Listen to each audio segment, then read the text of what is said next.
Thanks.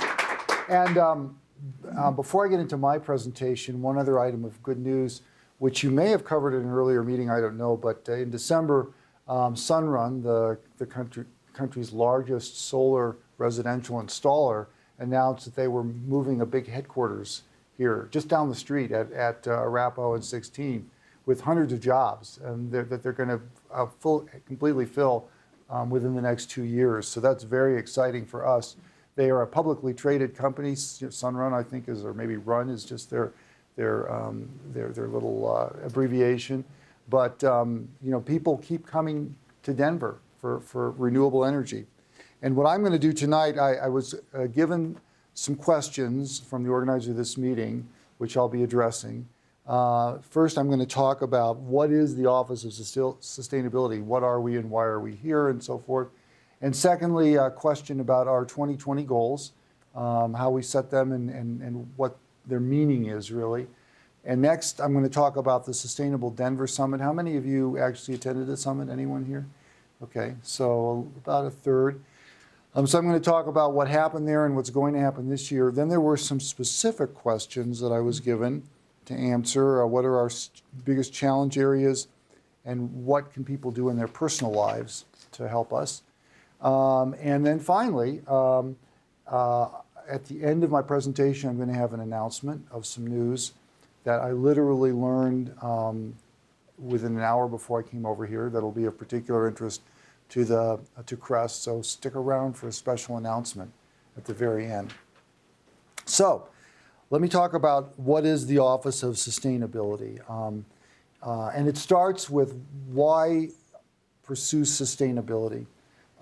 People often ask me, how do you folks define sustainability in your office? And the answer is we don't. We don't define it. And the reason that we don't define it, there are several definitions, as you're probably aware. The reason we don't define it is because I came up through grassroots environmentalism. I spent many, many, many evenings around coffee tables with fellow activists debating questions just like that. And I know how easy it is to get caught up in disputes, and you can debate what is sustainability so long that you never get around to actually working on it. So although we don't define sustainability, we do talk about why we do it. I know that seems strange to some people. How can you talk about why you do it without talking about what it is you're doing? But it works for us.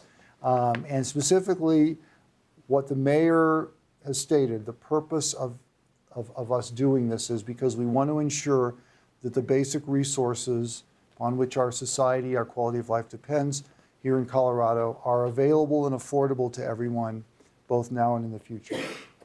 That's it. That's our formula. Basic resources, those are the needs, not the wants. Things like clean water and food and shelter and energy and mobility and health.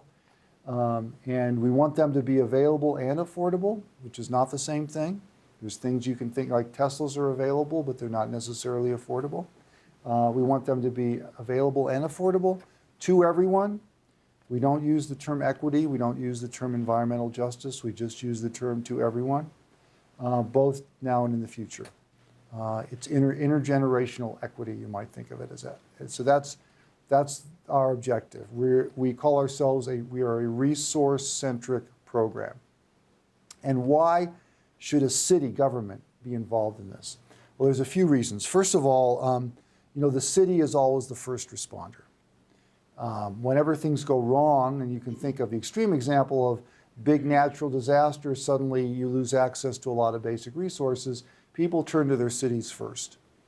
FEMA arrives eventually, but the immediate need is always the city. And if we're the ones who have to respond first, then we have an interest in, our philosophy is it's always cheaper to put a fence at the top of the cliff than to pay for the ambulance at the bottom of the cliff. So we're the ones who have to supply the ambulance, therefore we have an interest in putting the fence up at the top of the cliff. And secondly, because of the dysfunction of our federal government. It's funny, when I was going to college and law school in Washington, D.C., working on Capitol Hill, you're right, I was working on Capitol Hill when I was in high school already. And if someone had told me at that point in my career that I'd been working for a city, I would have said they were nuts. No way. I mean, cities are just these corrupt little petty places that fix potholes and mend sidewalks and all the action was in Washington. You know, I know I'm dating myself, but you know, I actually attended Jimmy Carter's speech to a joint session of Congress in 1977 when he announced his energy policy. It was unthinkable to go work for a city. But boy, have things changed since then. Have things changed since I worked on Capitol Hill. It is a place where nothing gets done. I say, you know, Congress reminds me of like a luggage carousel at DIA where it goes around and around, but no luggage ever actually comes out. And whereas cities are now where the action is. This is where we can get things done. You know, we actually work together. We don't have this constant, you know, saying no, no, no, no. So that's another reason we want to do it at the city. And then specifically in Denver, because our climate and our geography require it. When the first European explorers came from the east, you know, people like Zebulon Pike, when they came out here, they said, this area can never support a large population. It doesn't have enough water, the soils are poor, vast spaces between here and the rest of the population, big wall of mountains in the back. You know, the only way you can make it here is to be sustainable, is to make good use and wise use of resources and stretch them out and be careful. So the first two reasons I gave, you know, the fact that we're the first responder and DC is dysfunctional, that applies to every city, but our geography and our climate and our natural resources and our poor soils and so forth, that's why we have to do it here. Or you're not going to be able to support a population of this size in an area like that. Then, you know, when the mayor hired me, he gave me a 4-word agenda. After saying it's about resources, he said, your 4-word agenda is scale and everybody plays. And what he meant by that is, by scale, he meant we have to move big numbers. We can't just be doing little boutique pilot projects or demonstration projects. We have to move big numbers. If we're going to protect resources, you know, you have to move big numbers. And everybody plays. He said, I don't want sustainability to be this little office off somewhere that's doing sustainability projects while everyone else in city government is just doing business as usual. I think Mayor Hancock has wanted to be mayor since he was 8 years old. And he studied city government a lot, and he knows that mayors come and go, and that, you know, a piece of paper or a plan that one mayor presents can be ripped up by the next mayor. In fact, that's the whole political dialogue at the national level right now. What we're going to rip up the day I, you know, become president. So he understands that if you want to make it last, which is what sustainability is about, you got to make it institutional. You got to drive it so deep into the individual bureaucracy of individual departments that it becomes, if it's not their instinct, at least it's their habit.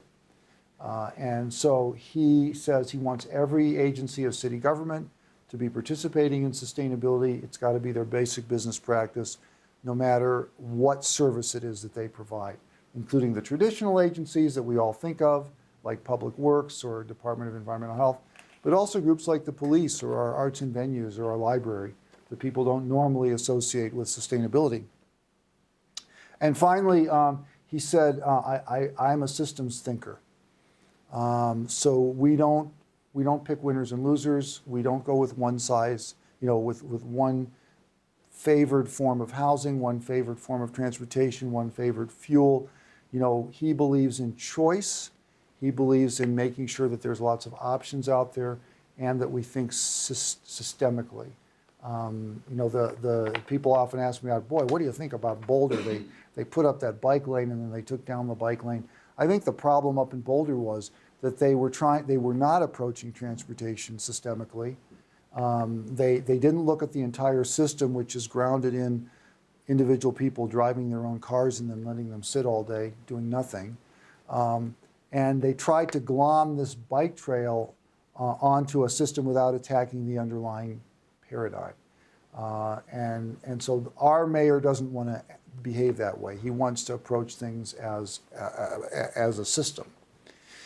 What this led us to do is organize the Office of Sustainability in a very different way than its predecessor, Greenprint Denver. You may have heard that there used to be something called Greenprint Denver. And what I found looking at cities all over the country is that there's Sustainability 1.0 and there's 2.0. Most cities, pretty much all of them, start out with 1.0. And in 1.0, basically, you have an office somewhere. It's not a cabinet level office. And they do little projects to demonstrate. They start the conversation with people. I remember when I first showed up, my first day of the job, the Greenprint Denver staff showed me this little, lighted, this artwork in front of the web building that were these lights that would change. And they said, and it's solar powered. And I thought, oh God, do I have a lot of work to do here? You're not gonna move numbers. You're not gonna move big numbers with that. That's kind of the 1.0. You're starting the conversation. You're going to your citizens and say, oh, you want to recycle? We'll show you how to recycle. You want to change light bulbs? We can show you that. But it doesn't move big numbers. It pays attention to the numerator, not the denominator. You may have heard someone somewhere say, we did this project and it's like taking 278 cars off the road. Or that's enough energy for, 550 houses.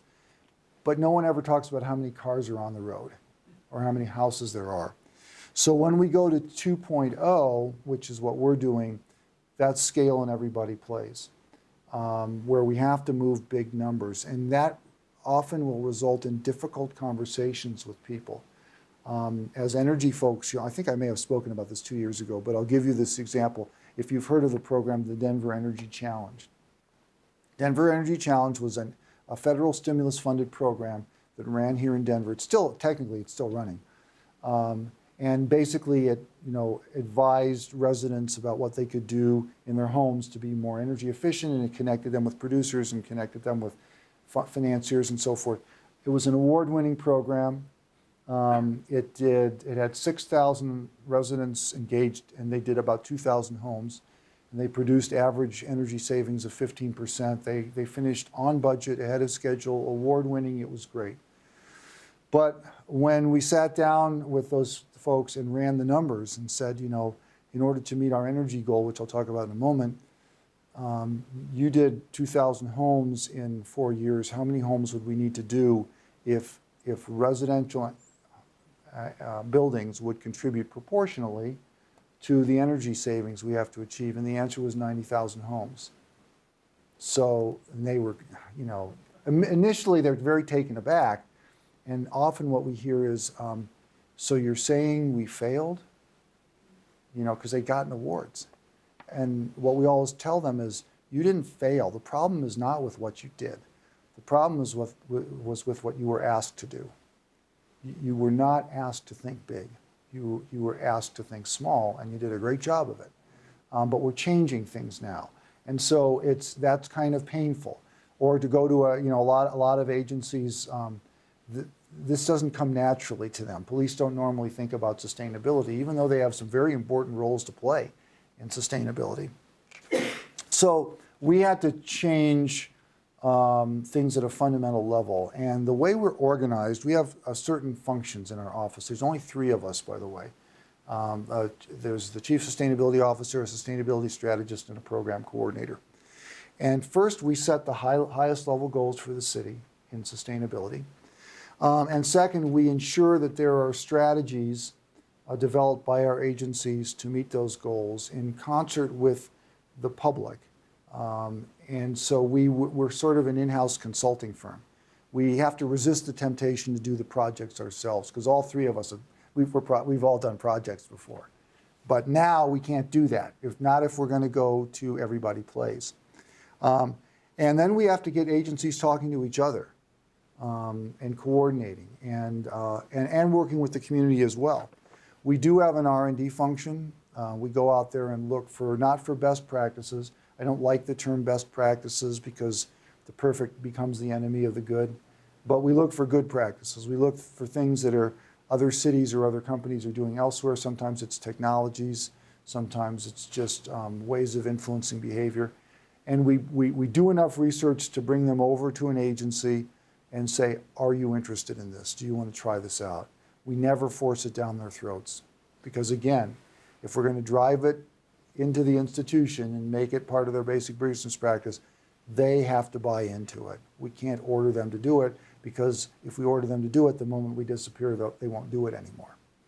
And then finally, I said R&D. So there's always we also do R&B, not rhythm and blues, but that's reporting and bragging, which is what I'm doing here tonight.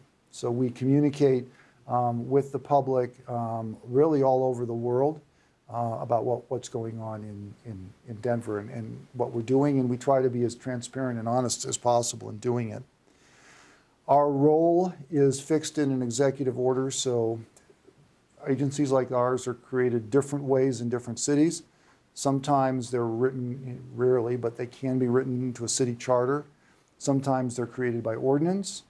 Denver has a strong mayor system, the strongest mayor system I've ever seen. We don't have an equal balance between the three branches of government in our city and county. The mayor is vastly superior to both the courts and to the legislature, the city council. So he created us through an executive order. And that executive order not only tells what we're supposed to do, but also sets city policy in certain key areas, including one that you'll be interested in, city policy on green buildings, on its own green buildings, not for the public as large, but it also does city policy on green fleets and on food purchasing and things like that. And we will be, our current executive order was signed by the mayor on March 11th, 2013. So we will be reconsidering it this year. It's been 3 years, and we're going to look at all those policies again this year.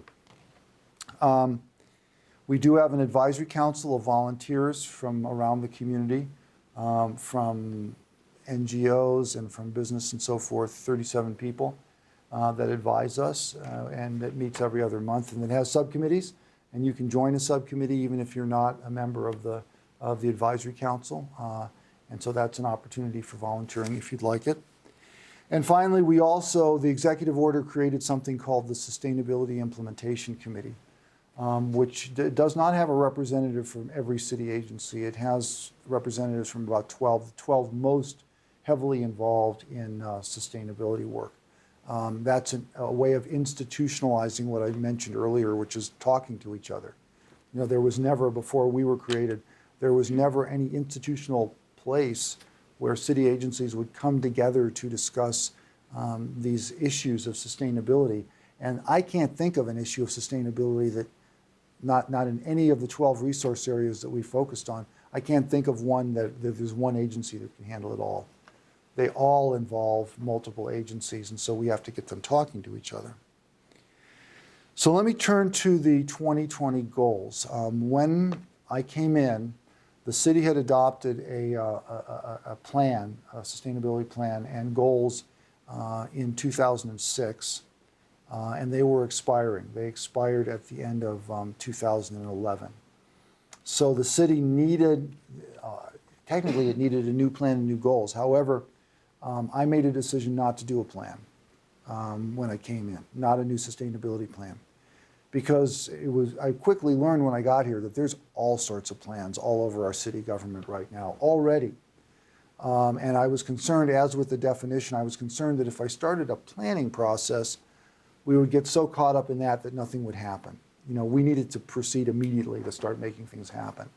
So we didn't do a plan, but we did set these goals. And the mayor gave me certain paradigms that he wanted me to follow in doing these goals. First of all, he wanted it to be based on resources. So I've mentioned that already. And secondly, he wanted 2 goals for each resource. We ended up picking 12 resources. He wanted 2 goals for each. He wanted a government operations goal, which is what we could achieve with the assets we directly controlled as a city government, like our buildings and our fleet and our staff and our taxing authority and things like that. And then he wanted a community goal, a goal that we could only achieve by working with the community. We couldn't do it just by the government working alone. He wanted the goals to be related internally, so that the 2 goals for a resource, in most instances, he wanted the government operations goal to reflect the community goal, but require more of the government than we were requesting of our community. So that we'd be doing the same thing, but he wanted the government to lead the way so that we would always kind of occupy the high ground. And secondly, he wanted the goals, between the goals, he wanted them to be synergistic so that in working on one, you could be working on others with the same project. So for example, if you're working on our mobility goal, which is to reduce the amount of travel by single occupant vehicle. When you do that, you can also be working on energy because it has an energy benefit, and it has an air quality benefit, and it has a climate change or greenhouse gas benefit. So he wanted us to design the goals so that it would usually be possible on any particular project to address more than one goal with the same project. 2020 was, our end year, so 7 years out. He wanted them to be stretch goals, ambitious, within reach, but ambitious. He wanted them as much as possible to be addressed in quantifiable terms so that we could see whether we were actually succeeding or not. And this was the toughest part, 1 sentence per goal. That was hard. 1 sentence per goal.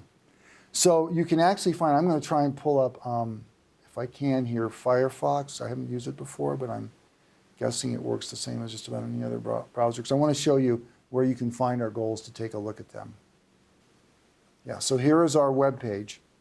And on the web page, what you'll find, I'm going to kind of keep this up here, is over here, sustainability goals. You just go right there, and we have some little icons that talk about our 12 resource areas. But if you go down to the bottom here, you can pull up the goals themselves. And we also have a version that's in Spanish. Although I often tell people, these are our goals, or you can get the English translation. And so these are the goals, and they're pretty ambitious. The energy goal, I will tell you, the community energy goal, which is over here, is the most ambitious, although it doesn't initially sound ambitious. It is to hold the total energy consumed in our community constant to 2012 and produce half of it with renewable resources, or to decarbonize half of it by 2020. Holding it constant doesn't sound very ambitious until you consider that our population is growing between 2 and 3% per year. So what it really means is we have to achieve community-wide energy efficiency at a rate at least equal to population growth for the next, starting from 2013 for 7 years. And then and I think that's within reach, but decarbonizing down by 50% is tough. Could be done. There's no technological reason we couldn't do it, but it would require a lot of political will to get to that point. That's probably the most ambitious of all of our goals. But you can see, it's numeric. We can calculate it. And then our city goal is to reduce energy consumed in city-operated buildings and vehicles by 20%. So city goal, we're not holding it constant. We're actually reducing the amount by 20%, while doubling renewable energy produced from our city facilities from 2012 to 2020. We're on target in fact, generally speaking, even though that sounds more ambitious, we find it's a lot easier to do our government operations goals than to do the community goals. We're pretty much on target. In a few cases, we've already met the government operations goal 5 years ahead of schedule. And this one is pretty easily is within reach. We would need to go about 2% per year, but we've been doing this for 3 years, and we've already achieved 9 of the 20%. So we're ahead of schedule. And frankly, if we could put our parks buildings under the management of General Services, which runs everything else, we'd be even further ahead. The parks buildings are kind of sort of an anchor right now on the efficiency of the city portfolio as a whole. But the American Council for Energy Efficient Economy, which rates cities every year on their performance on energy efficiency, for 2014 rated Denver first in the country in the efficiency of our publicly owned buildings. So we're very proud of that. So those are the goals. One thing I won't go through the whole process. It was a public 6-month process to develop it. But I will say that as part of that process and as a direct result of public comment, one of the principles we worked in here is we don't want to use per capita numbers because nature doesn't care about per capita numbers. Nature only cares about absolute numbers. So you'll see that throughout here, and particularly in our community climate goal, we want to reduce total community-wide greenhouse gas emissions to below the total in 1990 by 2020. We were already below the per capita rate of 1990, but our population is zooming, and we know that. And so, so throughout this thing, these goals, we wanted to avoid per capita and use total, because growth should not come as a surprise here. You know, we welcome it, we invite it, we celebrate it when it occurs, so we can't pass off problems on, well, we're growing, we didn't expect that. We did expect that. So we have to build around that. We do update these from time to time, and a few, for example, our mobility goal originally was, the community goal was to provide mobility options that would reduce travel by SOV from 70% to 60%. But what we found was we couldn't get statistics on SOV, single occupant vehicle use, for all travel. It's only available for commuting. So we changed the goal to be only for commuting, knowing that studies all show that single occupant vehicle travel reaches its peak in commuting. In other words, if you look at other forms of travel, like travel for entertainment, you see people doubling up in cars a lot more than you see it for just driving to work. So we figured if we could pull the number down for driving to work, the things we would do to make that happen would also have an effect on other forms of travel. So we do consider them every year. And generally speaking, as I mentioned, government operations, no problem. We're right on target. We've met some of them already, but the community goals are tough. Greenhouse gas emissions have been creeping up slowly rather than going down, and we're aware of that. They have not, our per capita numbers have continued to improve, so they're going up slower than the rate of population growth, but they're still heading up. And energy consumption is the same way. That's still going up. Renewables, a lot of that is governed by Colorado law, and we're kind of counting on that. Mobility has been pretty flat, but this year we have 5 new light rail lines, going into service, and I think that's going to start pulling that SOV number down. So that one's, I'm a little more confident about hitting that number by the time we get to 2020.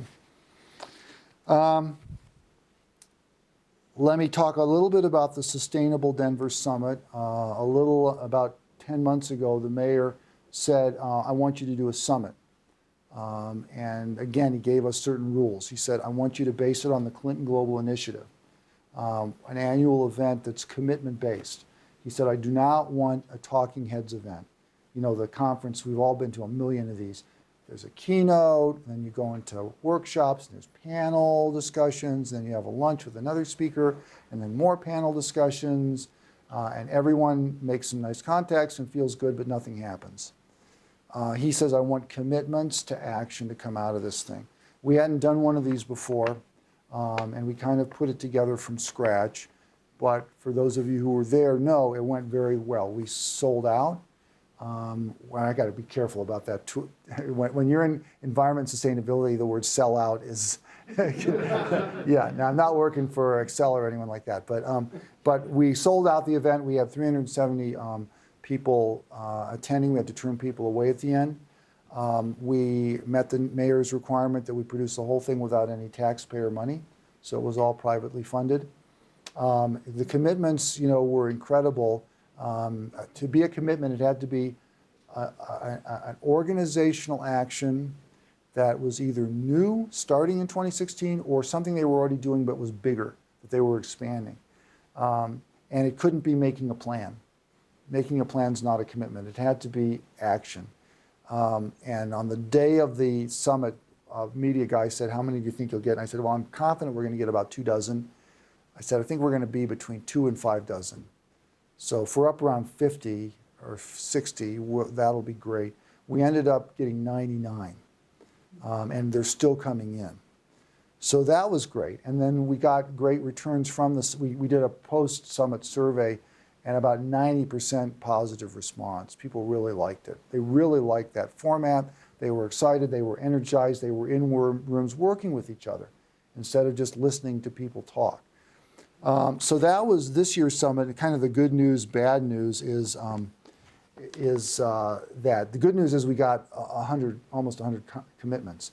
The bad news is we got almost 100 commitments, and our office now has to manage those 100 commitments. But the whole thing is like an 18-month experiment. The first 9 months were leading up to the summit, and that was a big success. But the last 9 months will people actually perform their commitments? That part of the experiment is still going on. And I brought, let me go back on our website here, because you can look at all of these commitments on our website. Let me just go back up here. So here on the opening page, you see over on the right, Sustainable Denver Summit. And if I click on that, and there's commitments. If I click on commitments and then go down to the bottom of that page, here are the 5 types of commitments we have. We have energy commitments, materials commitments, mobility commitments, water commitments, and what we call cross-cutting, some commitments that were made that kind of go across all of these areas. I brought the energy commitments with me. There were 34 energy commitments made. I'm going to mention just a few of them to give you some examples. Internally in our departments of environmental health and community planning development, got them talking together and working together.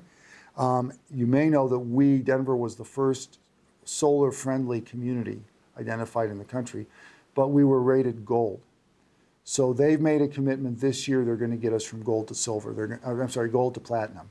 So they're going to look at the rating structure. They're going to look at what we're missing between gold and platinum, and then we're going to do all the actions that it takes, and we're going to apply this year, and we're going to become a platinum solar-friendly community.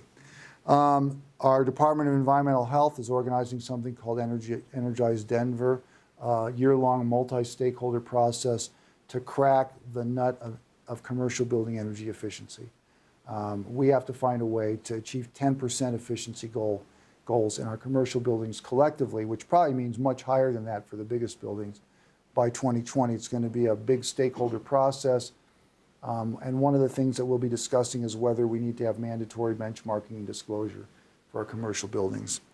Downtown wind turbines. There's going to be one on this building, and we're going to put wind turbines on our own city buildings. There's a new technology that's already installed on the Metro Denver Chamber building, downtown district level wind energy, and we're going to start experimenting with that. We are also going to be investing city assets in solar gardens. So we're going to be, my wife and I own 8 panels at the Community Environmental Collective out there in Lowry. I think solar gardens are great. And so the city's now going to start investing in solar gardens. Panasonic is going to, and Excel are doing a big state-of-the-art microgrid project at the Pena Station, where Panasonic is going to build their headquarters, which will be open a year from now, by the way. And the Regional Air Quality Council has put $4 million new dollars into electrifying vehicles in government fleets. So those are just some examples of some of the commitments that came out of this summit. We will be doing the summit again this year with some changes. It'll probably be bigger. Instead of 370, probably 500. We'll have more breakout groups, so the size of the breakout groups, number of people in there will be about the same. We will hire a professional firm to do the facilitation. We will start a lot earlier. The city will announce its commitments in advance of the summit rather than at the summit, so people know what kind of skin that we have in the game. We just hope to have it, a larger event than the first time. The mayor told me the first one's always the most difficult, but I think the second one's the most difficult because everyone has their expectations up now about what's going to go on there. And finally, let me quickly answer these 2 questions that I was given. The question was, what challenge areas based on our 2020 goals inspire us the most? Here's where we pay the most attention. The battery. So much in so many different areas of sustainability is going to be driven by what's happening with the battery. Because battery technology is improving rapidly, and batteries get us out from under the whole net metering issue and all of the problems net metering was great because it allowed the solar industry to expand, but we're now reaching the limits of net metering. I was told today by our sustainability strategist, Marisa Lucero, that Excel won't allow any new net metering in downtown Denver. because they've already reached the limit of it. But those of us who were around at Jimmy Carter's, I was there at Jimmy Carter's speech, and I remember when he put the solar panels on the White House, and net metering wasn't in the cards at the beginning. It was battery and inverter. And then that didn't work because the batteries couldn't hold enough charge. And then someone said, well, let's use the electrical grid as the battery, and hence net metering was born. But I think we're going to reach the end of that. And I'm already seeing companies in Denver offering self-contained systems for the home that really are off the grid. And the utility companies are picking up on this, so much so that in Florida, they successfully lobbied their legislature to make it illegal to live off the grid.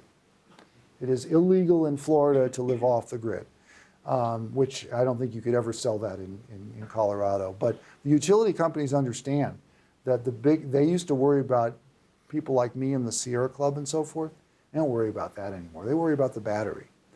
Although if they're smart, they can reorganize themselves around the battery. But the battery is the key to the electrification of vehicles. It's the key to greater expansion of solar and wind. It's the key to microgrid. This building is going to be installing a DC system to take advantage of that. And so we pay a lot of attention to what's going on with battery technology because it's so many different areas are tied into it. The utility companies are undergoing a revolutionary change right now and will be going through a revolutionary change because of the battery.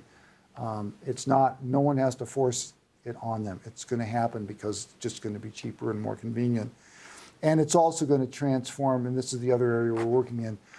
We were in a competition last year run by the Rocky Mountain Institute to select a city to implement a new mobility model that they have, the most comprehensive systemic model we've seen, where they want to replace the current system of mobility, which they call just-in-case mobility. I mean, we all know just-in-case mobility, like, well, I could have an electric car, but 4 or 5 times a year I like to go up in the mountains, with my camping equipment or my skis, and there isn't charging stations and the range isn't good enough, so I better buy a gas-powered vehicle just in case I need the big vehicle. Or, yeah, I could take a bus to work, I could bike to work, but what if my kid gets sick in the middle of the day and I need to come home in a hurry, or I need to go to the doctor, or something happens? So just in case, I better have, I better drive to work, and I better pay for a parking space downtown. Once I pay for the parking space, I have to use the parking space. So that's the current model, and they want to replace that with just-in-time mobility as a service. You summon a vehicle on your smartphone, it picks you up, it drops you off. It costs about 1/3 of what your car costs now. You don't have to have a garage. You don't have to use your garage for a car anymore. You don't have to pay for a parking space. You don't have to pay for auto insurance. You start running the numbers on this stuff, and you're not forcing anyone out of a car. We didn't force people off horses either. Everyone says to me nowadays, well, people love they love their cars. You can't get them out of their cars. They love their cars. And I always say, yeah, they love their horses too. They named them. They fed them by hand. But when something better came along, they were only too happy to change, and that's what's happening now. And the battery's going to play a big part of that, because as soon as you're using a car mobility as a service, where instead of the car sitting in a parking lot for 8 hours a day, it's being used over and over again, it's got to be an electric car. That makes no economic sense to have it be anything other than an electric car. And those electric cars then become part of the grid.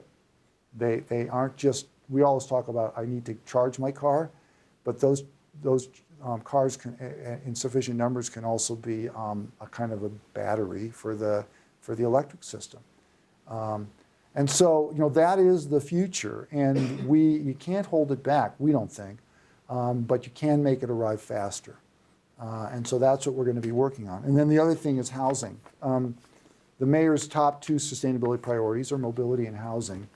And I think the direction we're going to come, because in housing right now you are fighting against basic economics 101 market forces of supply and demand. And I think we tend to approach it on the supply side, and we should, but I think we also have to start approaching it on the demand side. And what I mean by that is we got to explore new forms of housing. New forms of housing are going to be smaller and more affordable, but also more convenient because they will have, a lot of the things in your house, like when you're entertaining, it's just like the cars. Just in case I have to have a big party 2 times a year or 3 times a year, then I better have a patio on my home.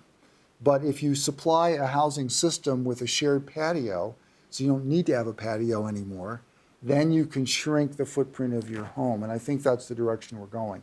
I think that we're going to see a lot more micro apartments. Tiny houses. I think we're going to solve that problem. And what used to be called ADUs, accessory dwelling units, we don't like that term. The outbuilding, the garage you convert into an apartment. I don't like ADUs because it sounds like either it's a house that has trouble paying attention in school, or it's a house that needs to be in a wheelchair or something. So we're calling them BIMBYs. BIMBYs is built in my backyard. And I think I think those are the 2 big areas. And finally, about actions, people often ask me, it's funny when you're a sustainability guy, particularly at a party, people start confessing to you. You go to a party and they ask what you do, and then you say, well, yeah, I drive to work, but I do drive a Prius. Or I try to recycle at work because I can't do it at home. People confess they want my blessing or something. It's kind of funny. So I'm not going to tell you specifically what you should do, but just give you a few rules. What you should do is different for every person in every household, number 1. So there is no one size fits all. What we would look at is not any particular practice that you're doing, but the entire picture of everything. And if you can't succeed in one area, then go to an area where you can succeed. Look at your overall lifestyle. Avoid greener than thou. And I've seen, greener than thou as a grassroots guy. How many meetings have I been to where you're talking about how we're going to solve climate change, and someone in the back says, excuse me, I can't help but notice that you have styrofoam cups back here. And then someone else will say, well, they said, I brought my metal cup. And then someone else will say, well, I just cut my hands and drink that way. So don't get into that. Because, it really is about the total package of what you're doing. You also have to be aware of the rebound effect, or I call it the Diet Coke effect. I can have a cheeseburger because I'm having a Diet Coke. And so this is a well-known phenomenon that people will save energy in one area and they'll save money. They'll do exactly what we tell them to do, and then they spend the money on some new appliance somewhere else. It's going to use more energy. So be aware of that in your own life. Wherever possible, whatever it is you're going to do it as a community. Do it with your neighbors. Get together with your neighbors. I love the little free libraries that you've probably seen all over town. That's community. That's sustainability at the community level. I've even proposed at my level, I've come up with a project called the Little Free Library. It's just the size of a cereal box. It can only hold 1 book.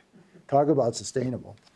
And then, the 4 big areas in your personal life I think most people would want to look at is energy, mobility, waste, and food.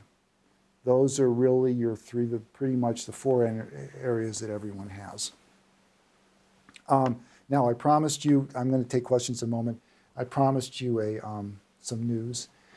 And I want us all to agree here, because I'm not going to say you have to keep this an absolute secret, but please don't broadcast it.